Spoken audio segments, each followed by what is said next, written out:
C'est encore plus énorme que tu ne le dis. Il y a la privatisation dissimulée et secrète de Pôle emploi. Le gouvernement prétend, avec France Travail, de ne pas fusionner avec toutes les structures liées à l'emploi et à la formation, mais plutôt de coordonner des actions de chacune pour mener le demandeur d'emploi vers un emploi stable. Mensonge. Tout ça, c'est du bluff, puisque toutes les structures liées à l'emploi et l'insertion professionnelle font déjà un travail de coordination. Depuis 2008, naissance de Pôle emploi, force est de constater que le gouvernement ignore totalement quel est le rôle de chacune de ces structures.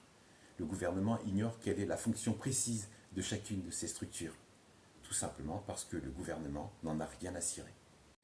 Le gouvernement ignore totalement quel est le rôle de Pôle emploi, des missions locales, des EDI, espaces dynamiques d'insertion, PEE, parcours entrée dans l'emploi, E2C, école de la deuxième chance, les chantiers d'insertion, les conseils départementaux, les conseils régionaux, qui, eux tous, sont les acteurs majeurs et principaux liés à l'emploi, la formation et l'insertion professionnelle en général.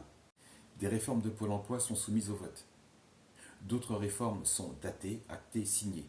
D'autres réformes sont en cours, puis d'autres sont à venir. Elles vont permettre à des sociétés privées de faire du profit, telles que les sociétés Alpha et la filiale Secafi, qui sont les sociétés de Pierre Ferracci. Alors, la filiale Secafi, elle est spécialisée dans l'accompagnement des comités d'entreprise qui sont opposés au plan de restructuration.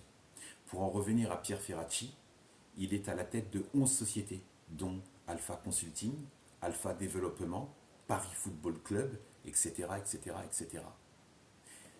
Pierre Ferracci est un capitaliste incroyable dont la CGT a fait la fortune. Pierre Ferracci, c'est le père de Marc Ferracci, le député depuis le 22 juin 2022. C'est l'investigateur, le cerveau qui a permis toutes ces réformes. On est au beau milieu d'un conflit d'intérêts majeur. Cette débauche est l'un des plus gros scandales qui est passé sans encombre aux yeux de la loi et de la justice. 1er janvier 2024, Pôle emploi devient France Travail. Objectif, refonte pour améliorer l'accompagnement des demandeurs d'emploi et répondre aux besoins des entreprises. Ok. Le gouvernement veut généraliser cette expérimentation.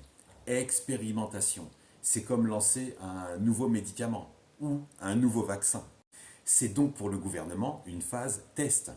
Et les nouveaux testés seront les demandeurs d'emploi.